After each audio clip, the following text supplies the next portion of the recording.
하나님 아버지와 우리 주 예수 그리스도로부터 오는 은혜와 평강이 여기 계신 여러분들과 함께 하시길 주님의 이름으로 축원합니다. 오늘부터 대림절이 시작됐습니다. 대림절은 교회가 맞이하는 새해 첫날입니다. 우리는 새해 첫날에 무엇을 하죠? 보통 이제 가족들과 만나서 새해 인사도 나누고 또 새해 새로운 계획도 세웁니다. 제가 먼저 여러분들께 새해 인사부터 드리겠습니다. 다가오는 새해에 우리 하나님의 은혜와 축복이 여러분과 여러분 가족 모두에게 가득하시길 우리 주님의 이름으로 축원합니다. 우리 옆에 계신 분들과도 함께 인사 나누는 시간을 좀 가졌으면 좋겠어요. 짧게 하겠습니다. 이렇게 인사하면 좋겠습니다. 새해에 하나님의 은혜가 여러분과 함께 하시기 바랍니다 하면서 인사 나눠주십시오.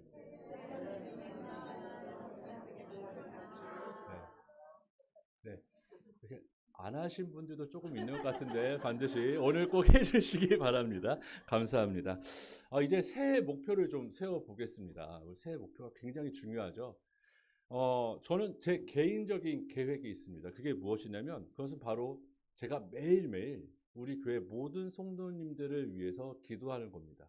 가장 나이가 어린 아이부터 가장 연장자이신 어르신을 위해서 제가 매일매일 기도할 수 있도록 여러분 저를 위해서 기도해 주시길 바랍니다.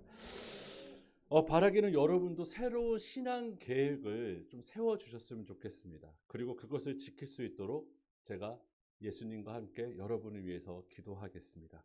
또 개인적인 바람이 있다면 우리 교회 공동체 목표를 세웠으면 좋겠습니다. 그리고 이를 세우고 지키기 위해서 여러분 모두 합심해서 기도해 주시길 바랍니다. 이제 대림절의 신앙적 의미를 좀 살펴보는 시간을 갖겠습니다. 대림절은 예수님이 오시기를 기다리는 교회의 첫 번째 절기입니다. 대림절은 영어로 어드벤트라고 하죠. 이 말은 고대 로마인들이 사용했던 라틴어에서 기원했는데요. 원래는 아드벤투스 도미니라는 말입니다. 근데 이 말은 무슨 뜻일까요? 우리가 사극을 보면 큰 가마를 탄 대감이 장터나 사람 많은 곳을 지나갈 때 하인 중에 한 명이 앞서가면서 이렇게 외치죠. 물러거라 대감만이 행차하신다 라고 합니다. 로마에서도 이와 비슷한 일이 있었습니다. 로마 황제가 어마어마하게 큰 마차를 타고 행차할 때는 아두벤투스 도미니 왕이 지나가신다 라고 외치면서 사람들이 길을 물러섰습니다. 우리도 지금 이런 왕이 오시기를 기다리고 있죠. 기독교인들이 대림절이라고 부르면서 기다리고 맞이하는 이는 바로 우리 주 예수 그리스도입니다. 우리는 주님의 탄생을 성탄이라 부르고 대림의 기간 동안 교회의 모든 성도들은 우리 구세주로 오시는 아기 예수님을 맞이하기 위해서 금식하고 회개하고 기도의 힘을 쏟았습니다. 그래서 이 기간은 회개의 색깔인 보라색을 교회력 색깔로 사용하기도 합니다. 그런데 우리가 학교를 다니다가 영어 공부를 하면은 이 어드벤트와 비슷한 단어를 마주할 때가 있습니다. 모험이란 영어 단어가 있죠. 바로 어드벤처입니다. 이 단어는 오늘 우리에게 아주 깊은 영감을 줍니다. 그게 무엇이냐면 사랑과 공의 그리고 이 땅에 평화를 주시기 위해서 오시는 그리스도를 그냥 앉아서 멍하니 기다리는 게 아니라 믿음의 모험을 떠나 그분과 함께 이 세상의 순례를 떠나는 그 날들을 벅찬 마음으로 우리가 기다리는 것입니다. 여러분 신앙의 삶과 여러분의 신앙과 삶의 모든 여정 속에 우리 빛으로 오시는 주님이 항상 함께 하시길 기도하겠습니다. 이제 크리스마스 트리를 좀 보겠습니다. 네, 지금 나무만 달랑 세워졌습니다. 네, 어저께 좀 이렇게 서둘러서 부지런하게 장식을 좀 했어야 되는데 제가 여러분들께 송구스럽지만 일부러 안 했습니다. 이유가 있습니다. 왜 나무만 세웠을까요? 루터 교회에선 500년 동안 전해져 내려오는 이야기가 있습니다.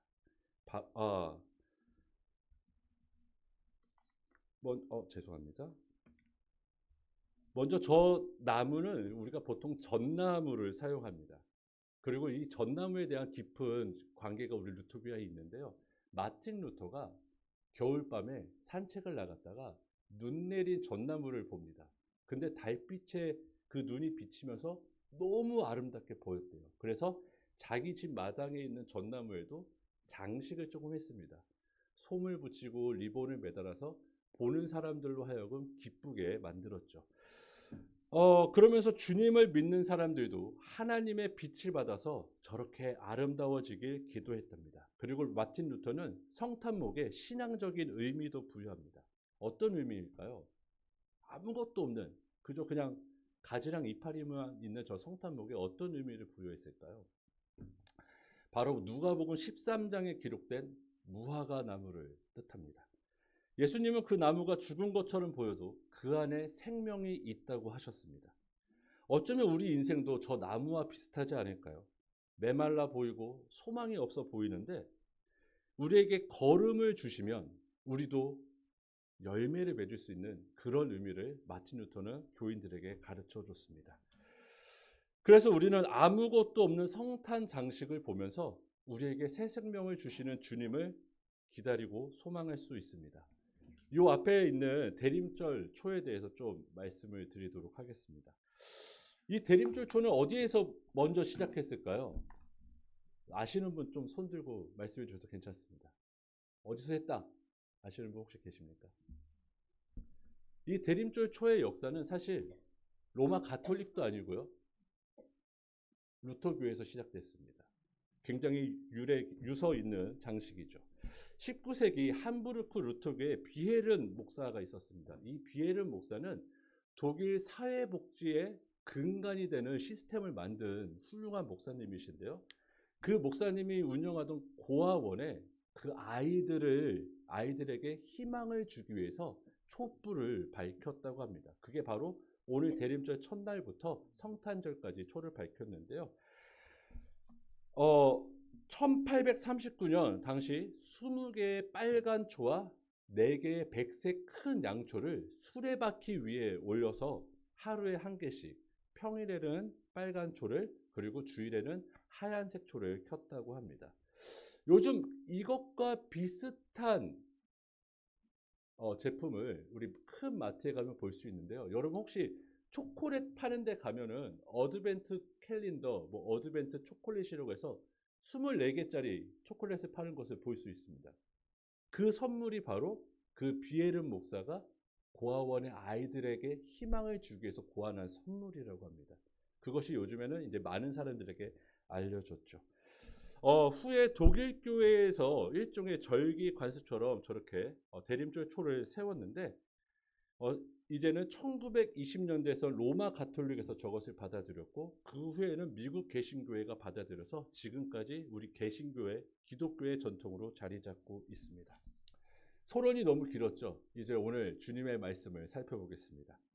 오늘 말씀을 이해하기 위해서 필요한 것이 한 가지 있습니다. 우리는 오늘 본문 뒤에 있는 말씀을 좀 찾아봐야 합니다. 오늘 말씀의 겉모습만 보면 사실 좀 신앙이 약하신 분들 혹은 이제 막 예수님을 믿기 시작한 분들은 이런 생각을 할 수 있습니다. 아니, 예수님은 왜 남의 나귀를 타고 가셨을까? 그런데 그 말씀만 보지 마시고 이 말씀 뒤에 어떤 뜻이 숨어져 있는지 오늘 주님과 함께 살펴보는 시간을 갖겠습니다. 오늘 본문은 이렇게 시작합니다. 예수님께서 이 말씀을 하시고, 이 말씀은 무엇일까요? 바로 열무나 비유입니다. 예수님은 왜 이 말씀을 하셨을까요? 예수님이 왕되심을 믿지 못하는 사람에게 전하신 심판의 말씀이죠. 이 말씀은 이 말씀처럼 당시 유대인은 주님을 왕으로 섬기지 않았습니다. 왜요? 그들은 예수님의 겉모습만 보고 판단했기 때문이죠. 나사렛 출신의 저 청년이 과연 무엇을 할 수 있겠느냐? 나사렛에서 무슨 선한 것이 나겠느냐라고 겉모습만 보고 판단했습니다. 하지만 하나님은 이런 말씀을 하셨죠. 사무엘상 16장 7절입니다. 사람은 외모를 보거니와 나 여호와는 중심을 보느니라. 여기서 말하는 중심은 무엇이죠? 마음입니다. 마음은 뭐라고 할 수 있을까요? 심장이라고 할 수 있죠.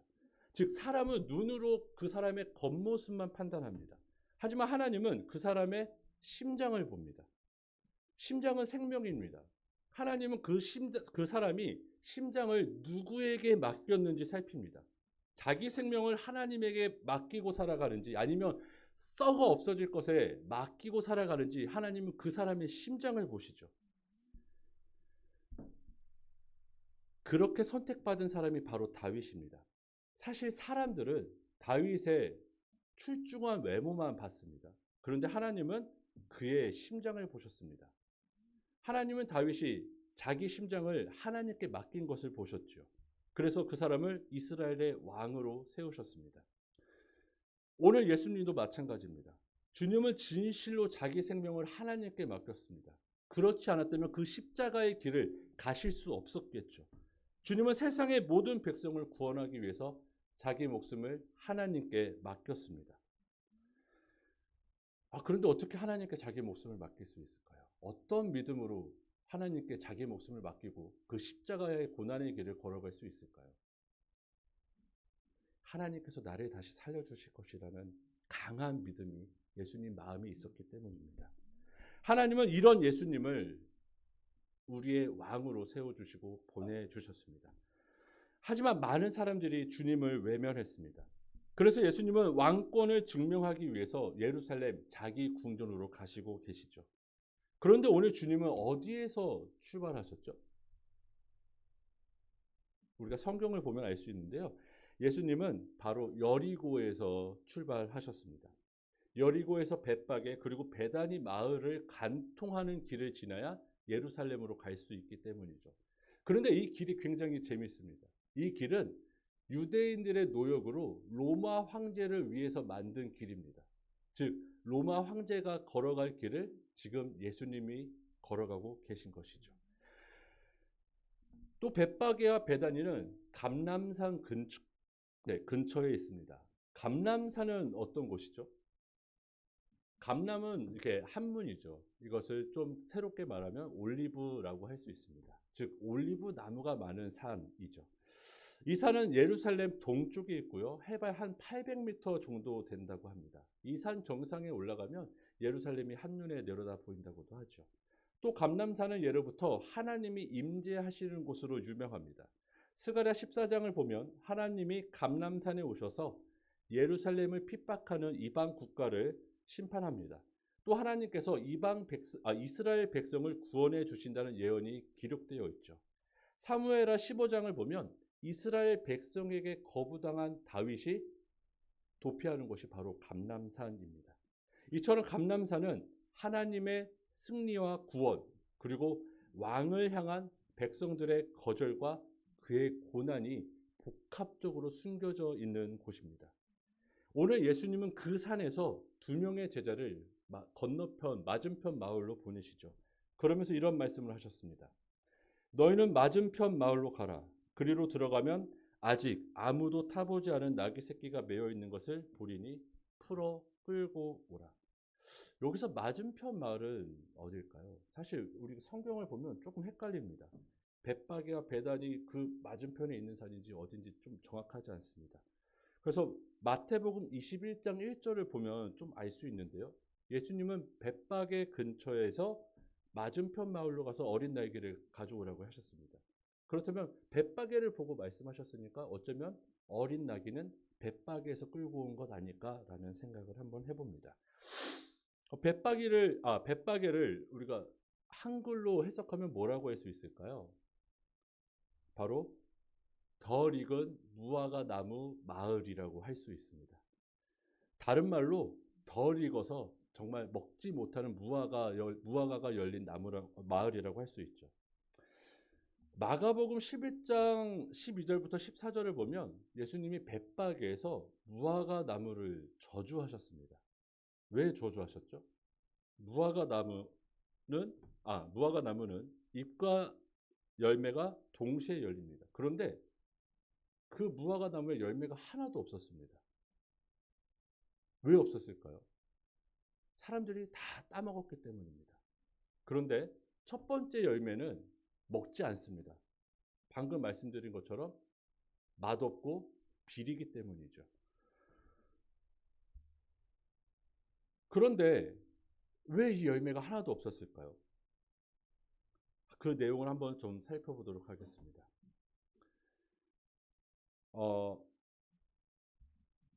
사실 그 나무를 저주하신 건 예수님이 그 나무를 저주하신 건 아닙니다. 예수님께서 직접 저주하신 것은 사실 무화과 나무의 주인이죠. 그 주인은 누굴까요? 평범한 농부일까요? 아니면 소작농일까요? 사실 가난한 사람들이 나무를 갖기는 좀 어렵습니다. 이 나무의 주인은 바로 예수님이 출발하셨던 여리고에 사는 부자들입니다. 그 부자는 누굴까요? 바로 타락한 정치, 종교 지도자들입니다. 먼저 정치 지도자는 우리 헤롯 가문의 사람들이라고 할 수 있습니다. 헤롯은 여리고에 겨울 궁전을 지었습니다. 왜냐하면 예루살렘은 겨울에 좀 살 수가 없습니다. 우리 이렇게 폭설이 내린 것처럼 매우 춥고 살기 어려웠다고 합니다. 그런데 여리고로 가면은 조금 겨울에 온난하게 지낼 수 있다고 해서 그곳에 많은 사람들이 별장을 짓고 살았습니다. 그런데 헤롯은 무슨 돈으로 그곳에 별장을 지었을까요? 헤롯 곁에는 항상 타락한 종교 지도자들이 있었습니다. 특히 예루살렘 성전에서 근무하던 종교 지도자들이 여리고에 많이 거주하고 있었죠. 근데 그들이 헤롯에게 뇌물을 바칩니다. 왜 뇌물을 바칠까요? 헤롯에게 대제사장 임명권이 있었기 때문입니다. 헤롯은 가장 많은 뇌물을 바친 사람을 대제사장으로 임명했습니다. 대제사장은 그 돈을 어디서 충당했을까요? 어디서 충당했을까요? 자기 재산을 다 갖다 바쳤을까요? 그렇지 않습니다. 자기 주머니를 성전에서 채웠습니다. 제사장은 성전에서 재물을 팝니다. 재물을 살 돈이 부족한 사람들에게 돈을 빌려줬죠. 이때 많은 이자를 붙였습니다. 가난한 사람들은 그것을 상환할 수 없습니다. 그래서 전 재산을 제사장에게 빼앗깁니다. 어쩌면 여리고 근처 벳바게에서 무화과 나무를 돌보던 가난한 농부들도 이런 일을 당하지 않았을까요? 대제사장은 자기 이익을 위해서 가엾은 농부의 재산을 강탈했습니다. 그리고 헤롯에게 그것을 바쳤죠. 이것이 바로 무화과 나무의 덜 익은 열매, 맛없는 열매가 사라진 이유입니다. 재산을 뺏기고 먹을 것 없는 벳바게 사람들은 맛없는 걸 알면서도 그 열매를 다 따먹은 것이죠. 살기 위해서. 어쩔 수 없이 살기 위해서 그 열매를 다 따먹은 겁니다. 그리고 예수님은 그것을 먹게 만든 사람들을 저주하셨죠.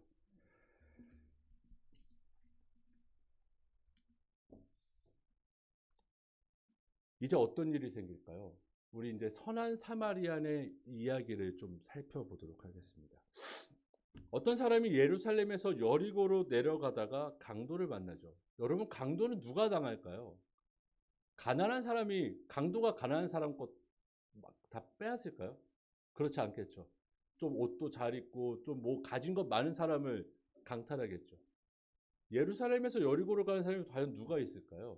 그렇게 강도짓을 당할 만한 사람들. 바로 제사장들입니다. 그 사람들이 그 강도를 당해서 죽어가고 있었습니다. 그런데 여기서 우리 강도는 누구라고 할 수 있을까요? 여러분 한번 상상해 보십시오. 성경은 강도가 누구다라고 말하지 않습니다. 그런데 우리는 한번 상상의 나래를 펼칠 수 있습니다. 강도는 누굴까요?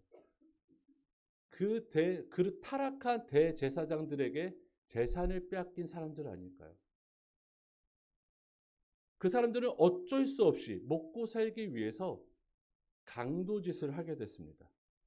내 아이, 내 가족을 먹여 살리기 위해서 범죄를 저지르게 됐죠.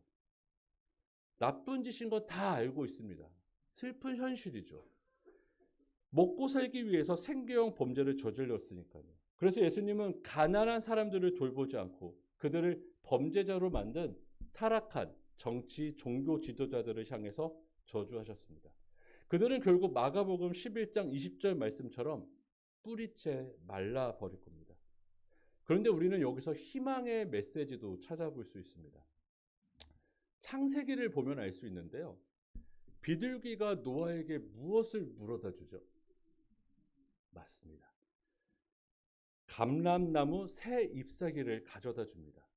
어쩌면 삶의 희망이 없는 벳바게 사람들에게 예수님은 감람산에서 평화를 물어다 주신 것 아닐까요? 그래서 bet박의 사람들은 망설이지 않고 자기 나귀를 예수님께 드릴 수 있었습니다. 왜냐하면 예수님이 분명히 우리에게 평강을 주실 것을 굳게 믿기 때문입니다. 이런 믿음이 여러분에게도 함께 하시길 주님의 이름으로 축원합니다. 그런데 문제가 있습니다. 그런데 주님은 왜 나귀를 타셨을까요? 백마 같은 거 타고 가시면 안 될까요? 어차피 왕이 입성하는데 사실 나귀 뭐 보기에 별거 없지 않습니까? 우리 뭐 나귀라고 하면은 말보다 못생겼고 우둔하고 또 별로 성질도 안 좋은 걸로 알고 있습니다. 근데 왜 예수님은 아무도 타보지 않은 어린 나귀를 타고 예루살렘으로 가셨을까요? 스가랴 9장 9절을 보면 이런 말씀이 있습니다. 시온에 따라 크게 기뻐할지어다. 예루살렘에 따라 즐거이 부를지어다. 보라, 내 왕이 내게 임하시나니 그는 공의로우시며 구원을 베푸시며 겸손하여서 나귀를 타시나니 나귀의 작은 것 곧 나귀 새끼니라. 이 말씀처럼 하나님이 오실 때는 백마가 아니라 어린 나귀를 타고 온다고 성경은 기록하고 있습니다. 오늘 예수님이 이 나귀를 타셨죠. 주님만이 그 어린 나귀를 타고 예루살렘에 입성할 수 있는 분이기 때문입니다. 이로써 스가랴의 예언이 이루어졌습니다. 그렇다고 스가랴 9장의 예언만 이루어진 것이 아니라 스가랴 14장의 예언도 이루어졌습니다. 그 스가랴 14장에 기록된 말씀처럼 예수님이 하나님처럼 감람산에 오셨고 어린 나귀를 타고 자기 궁전으로 들어가고 계시기 때문이죠. 이때 제자들이 자기 옷을 벗어 나귀 등에 올립니다. 이건 무슨 의미일까요? 아무것도 없는 노새 등에 올라타면 예수님이 미끄러질 수도 있기 때문입니다. 그래서 자기 옷을 벗어서 안장을 만들어 드린 것이죠. 또 다른 사람들은 자기 옷을 땅에 막 깝니다. 여기에는 여러 가지 의미가 있습니다. 첫 번째 이유는 왕이신 예수님을 위해서 주단을 깐 겁니다. 왕이 가는 길에 흙먼지가 일어나면 안 된다고 사람들이 생각했기 때문이죠. 모든 것을 잃고 쓰러져 가는 나를 위해서 예수 왕이 오셨는데 그분을 해드릴 수 있는 게 자기 옷을 벗어서 땅에 까는 것밖에 없었습니다. 그래서 자기 옷을 그렇게 희생하게 되었죠. 그들이 옷을 벗어 주단으로 만든 두 번째 이유가 있습니다. 예수님은 여리고에서 누굴 만나셨죠? 삭개오와 바디메오를 만났습니다. 그런데 예수님과 바디메오 이야기를 살펴볼게요. 예수님이 바디메오를 부르자 바디메오가 어떻게 하죠? 자기 옷을 던지고 그분에게 갑니다. 이때까지만 해도 바디메오는 앞을 볼 수 없었습니다. 예수님이 그와 이런 대화를 나누시죠. 내게 무엇을 하여 주기를 원하느냐? 보기를 원합니다. 가라, 내 믿음이 너를 구원하였느니라 라고 하니까 그때 바디메오는 앞을 볼 수 있게 되었고 그때부터 주님을 따라가기 시작했습니다. 성경은 또 이에 대해서 침묵하고 있지만 우리는 또 추측할 수 있습니다. 어쩌면 오늘 bet박에 오신 예수님 곁에 바디메오도 같이 있지 않았을까요? 또 그가 사람들에게 이런 말을 했을 수도 있습니다. 내가 옷을 벗어 던지고 예수님께 갔더니 예수님께서 내 눈을 뜨게 해주셨다.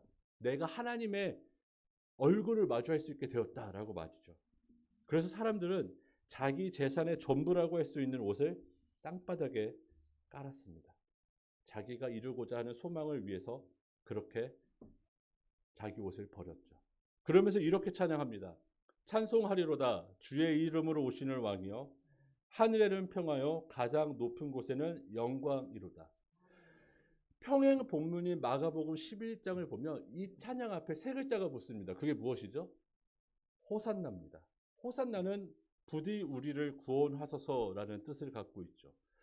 여기서 여러분이 기억하셔야 할 게 있습니다. 여러분이 겉옷을 벗어서 길에 깐다고 구원을 받는 것은 아닙니다. 왜냐하면 우리가 나라를 구하는 공로를 쌓아도 사실 그것은 구원과 별로 상관이 없기 때문이죠. 위기에 빠진 나라를 구하는 것은 어쩌면 국민으로서 당연한 일입니다. 구원은 오직 하나님만 베풀어 주십니다. 누구에게 베풀어 주실까요? 하나님을 믿고 자기 생명을 맡긴 사람들에게 구원의 은혜를 베풀어 주시죠. 바디메오도 마찬가지입니다. 그가 옷을 벗어 던지고 주님께 갔다고 해서 눈을 뜬 것이 아닙니다. 말씀을 잘 보십시오. 예수님이 먼저 바디메오에게 가셨습니다. 또 그의 이름을 예수님이 먼저 불러주셨습니다. 그리고 그의 소원을 먼저 물어보셨습니다. 바디메오는 그 부르심에 응답했죠. 그는 보기 원한다고 말했습니다. 예수님은 네 믿음이 네 눈을 뜨게 만들었다고 말씀하셨죠. 오늘 본문도 마찬가지입니다. 예수님이 먼저 오셨습니다. 벳바게와 베다니 사람들, 그들은 아무것도 하지 않았습니다. 주님이 아직 아무런 은혜를 베풀어 주시지 않으셨습니다. 하지만 그들이 주님을 믿는다면 어떤 은혜가 앞으로 펼쳐질까요? 억압받던 사람이 구원을 얻을 겁니다.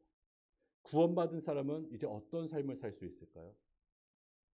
하나님의 참된 백성답게 살아갈 수 있습니다. 그냥 지나치면 안 되는 마을이 하나 더 있죠. 바로 베다니입니다. 베다니는 참 중요한 곳이죠.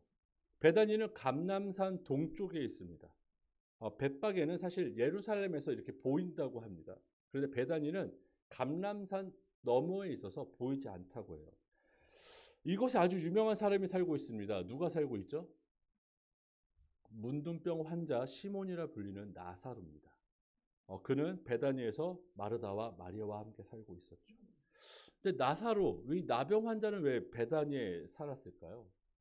여기에는 아주 깊은 의미가 있습니다. 이스라엘은 지중해가 있는 서쪽에서 바람이 많이 불어온다고 합니다. 그런데 이때 바람이 부는 쪽에 나병 환자나 큰 죄인이 있으면 그 바람을 통해서 병이 전염되고 죄가 전이 된다고 믿었습니다. 그래서 바람이 바닷가에서 불어올 때는 얼른 도망가서 그 사람 반대편에, 바람이 부는 편에 섰다고 합니다. 그런데 바람이 불 때마다 그렇게 내가 막 움직일 수 없지 않습니까? 그래서 어떻게 했을까요? 그런 문둥병자들, 불치병 환자들, 그리고 많은 죄인들을 감람산 너머, 바람이 불어오지 않는 감람산 너머 동쪽에 격리시켰습니다. 그래서 베다니는 정말 불쌍한 마을입니다. 말 그대로 이웃들에게 버림받은 사람들이 모여 사는 곳이죠. 모든 유대인들이 그를 외면했습니다. 그런데 예수님이 이곳 베다니에 가셨습니다. 주님은 이곳에서 어떤 은혜를 베풀어 주시죠? 요한복음 11장을 보면요, 예수님은 죽은 지 나흘이나 지난 나사로를 살려주셨습니다. 이것이 바로 예수님이 베다니에 가신 목적입니다. 돌봄을 받지 못하고 억울하게 죽어가는 사람들을 치유해 주시기 위해서, 그런 사람들도 하나님의 은혜를 받을 수 있다는 것을 가르쳐 주시기 위해서 예수님은 사람들이 버린 마을로 직접 가셨습니다. 그래서 사람들은 예수님을 찬양할 수 있었습니다. 찬송하리로다. 주의 이름으로 오시는 왕이여. 하늘에는 평화요, 땅의 가장 높은 곳에는 영광이로다. 이처럼 찬양은 주님이 베풀어 주신 은혜에 대한 응답입니다. 바라기는 여러분 삶에 이런 은혜와 찬양이 항상 가득하길 기도하겠습니다. 그런데 한 가지 문제가 더 남아있죠. 어떤 바리새인들이 나타납니다. 그리고 주님에게 제자들을 책망하라고 하죠. 왜 그럴까요? 제자들이 뭘 잘못했을까요? 그들이 예수님을 왕이라고 불렀기 때문입니다. 그 당시에 왕이라는 호칭을 받을 수 있는 사람은 누가 있을까요? 로마 제국의 황제밖에 없습니다. 다른 사람에게 왕이라고 부른다는 것은 반역을 뜻하죠. 그러면 바리새인들은 어떤 의도로 이런 말을 했을까요? 예수님의 제자들, 그리고 주님을 비난하기 위해서 그렇게 만류했을까요? 우리는 성경을 보면 알 수 있는데요. 바리새인은 크게 두 부류로 나눌 수 있습니다. 예수님을 무조건 비난하는 집단과 주님을 믿고 따르는 바리새인들이 있죠. 오늘 바리새인들은 어떤 사람일까요? 첫 번째다라고 생각하시는 분은 손 들어 보시겠습니까? 이러시면 안 되는데. 다 두 번째라고 동의하시는 거죠? 알겠습니다. 오늘 바리새인들은 예수님의 안위를 염려하는 사람들입니다. 그들은 누가복음 13장 31절에도 나오는 바리새인들인데요. 그들은 헤롯이 예수님을 죽일 것을 걱정했던 사람들입니다. 그래서 예수님께 어서 대피하라고 말을 해줬던 사람들이죠. 여기서 헤롯은 헤롯 대왕이 아니라 바로 분봉왕, 갈릴리의 분봉왕 헤롯입니다. 그의 아버지 헤롯 대왕도 아기 예수님을 죽이려고 했죠. 그리고 분봉왕 헤롯도 예수님을 죽이려고 했습니다. 왜 그랬죠? 자기가 죽인 세례 요한이 다시 살아난 것으로 착각했기 때문입니다. 이처럼 눈의 가시 같은 예수님을 제자들이 왕이라고 부르면 헤롯의 분노는 더 커질 수밖에 없습니다. 그래서 바리새인들은 예수님을 걱정하는 마음으로 제자들을 만류하라고 했습니다. 이제 오늘 말씀을 정리하겠습니다. 대림절 첫째 주일, 여리고에서 시작된 예수님의 여정은 벳바게와 베다니 그리고 감람산을 내려오면서 막을 내립니다. 주님이 나귀 위에 올라 그냥 사람들을 구경하셨을까요? 아니죠. 예수님은 아무도 돌보지 않은 사람들, 진실로 하나님의 은혜를 원하는 사람들, 하나님의 은혜가 아니면 살아갈 수 없는 사람들을 찾아가셔서 그들에게 은혜를 베풀어 주셨습니다. 지금 이 시간에도 전쟁과 추위에 떨고 있는 모든 이에게 저는 주님이 오셨으면 좋겠습니다. 우리는 지금 이 시간 평안히 예배를 드리고 있지만 다른 사람들은 전쟁의 공포 속에서 배고픔과 추위의 걱정 속에서 살아가고 있습니다. 우리는 항상 그 사람들을 기억해야 합니다. 이제 우리는 어떻게 살면 좋을까요? 오늘 예수님의 말씀을 보고 들은 우리는 이제 어떻게 살면 좋을까요? 마틴 루터는 대교리 문답서에서 십계명을 가르치며 이런 말을 합니다. 여러분의 심장을 주님께 맡기십시오. 심장은 우리의 생명입니다. 여러분의 생명을 주님께 믿고 맡기십시오. 그리하면 예수님이 지켜주실 것입니다. 혹여 생명을 잃는다고 해도 걱정하지 마십시오. 주님은 죽은 나사로도 살려주셨습니다. 그래서 우리는 예수님을 더욱더 굳게 믿을 수 있습니다. 이렇게 고난 속에서 주님을 믿는 것이 바로 신앙입니다. 하지만 예수님을 믿지 못한다면 어떻게 될까요? 예수님을 우리의 왕으로 섬기지 않는다면 우리는 어떻게 될까요? 어쩌면 저주받은 무화과 나무처럼 뿌리째 말라버리지 않을까요? 사랑하는 열린문 루터교회 성도 여러분, 여러분의 삶에 빛으로 오신 주님을 믿고 기다리시길 바랍니다. 그리하면 어둠 속에 있는 우리를 밝은 빛으로 인도하셔서 하나님께 더 가까이 갈 수 있는 은혜를 우리에게 베풀어 주실 것입니다. 이것을 항상 기억하시고 예수님을 믿고 따라가시길 바랍니다. 그리고 저도 여러분을 위해서 주님께서 항상 여러분과 동행하여 주시길 매일매일 기도하겠습니다. 그리하면 모든 지각에 뛰어난 하나님의 평강이 그리스도 예수 안에서 여러분의 마음과 생각을 지키시리라. 아멘.